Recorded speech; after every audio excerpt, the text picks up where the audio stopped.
दूरी R1 इसकी दूरी 6 और है।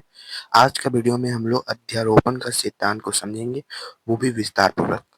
तो आज का वीडियो आपके लिए अहम होने वाला है, तो चैनल को आप लोग सब्सक्राइब कर लेंगे। तो वीडियो आप स्टार्ट करते हैं।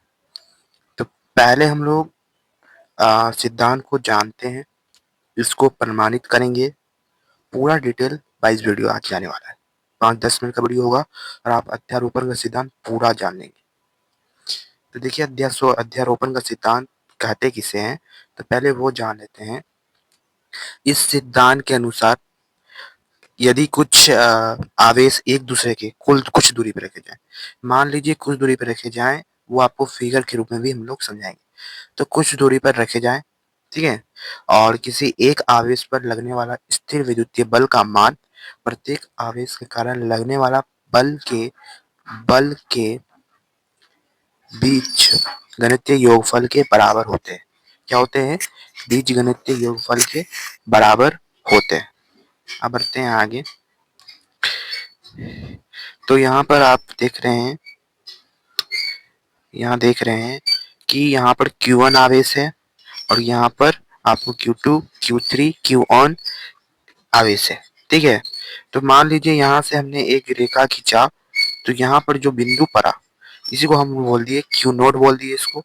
ठीक है, Q नोट बोल दिए। और यह इस बगल से जा रहा है, तो इसको हम लोग बोल दिए F01, वेक्टर लगा दिए ऊपर। और Q2 आवेश है, तो इसको यहाँ से इसी बिंदु के सरल में खींचिए और इसका नाम दे दिए F02। ठीक है, Q3 है, इसका यहाँ खींचे तो यहाँ दे दिए F03। F का यानी कि बल हो गया और 0 का यानी कि तीसरा बल हो गया। यहाँ पे आवेश भी तीसरा है। यहाँ पे QN दे दिए यहाँ पे, तो इसका नाम दे दिए F0N। ठीक है, F0N रख दिए इसका नाम। इसकी दूरी R1, इसकी दूरी R2, इसकी दूरी R3, इसकी दूरी RN हो जाएगा। ठीक है, अब बढ़ते हैं आगे। अब इसको प्रमाणित करते हैं। फिगर समझ में आ गया, तो अब इसको आगे हम प्रमाणित करते हैं। ठीक है, तो देखिए प्रमाणित कर रहे हैं तो कुछ इसका भी हम लोग को परिभाषा लिखना होगा। ठीक है, देखिए, माना कि Q1, Q2, Q3 और Qn आवेश एक बिंदु आवेश है। Q नोट से क्रमशः R1, R2, R3, Rn दूरी पर स्थित है। यदि इनके कारण लगने वाला बल का मान क्रमशः F01 vector, F02 vector, F03 vector और FON वेक्टर, तो Q नोट पर लगने वाला कुल बल, स्थिर विद्युतीय बल को अब हम लोग प्रमाणित करेंगे। तो अब इसको हम लोग प्रमाणित करते हैं। ठीक है, यहाँ हम लोग प्रमाणित कर रहे हैं। क्या था? F01 दिखे थे आप लोग फिगर में, F02, F03 और F0N सबको जोड़ देंगे। और बल का जो फॉर्मूला होता है आप जानते होंगे, कूलम्ब्स लॉ से निकला है। 1 बटा, देखिए 1/4 pi epsilon not into Q1 into Q2 बटा R²। ठीक है, ये फॉर्मूला हो गया हमारा।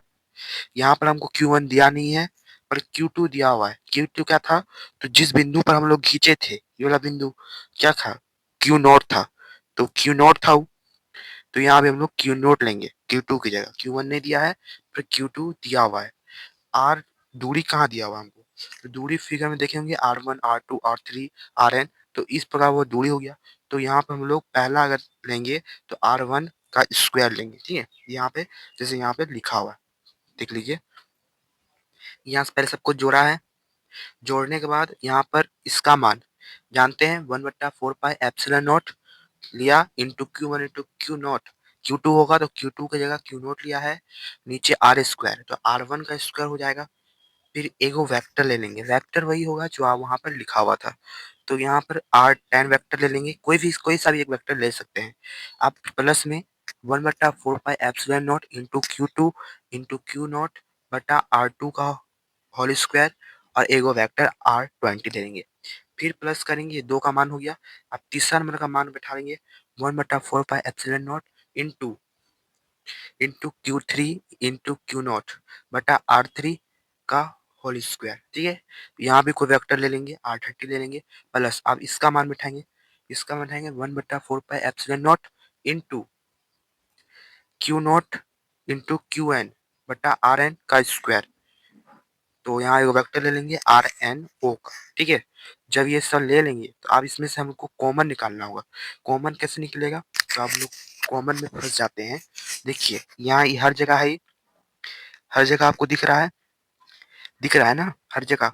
फिर और देखेंगे और क्या दिख रहा है हमको, ये दिख रहा है हर जगह, ये हमको दिख रहा है हर जगह, ये दिख रहा है, ये हर जगह सेम ही है, ठीक है। तो ये ले लेंगे हम लोग, और कोई चीज कॉमन नहीं लेंगे, और कोई चीज कॉमन नहीं लेंगे।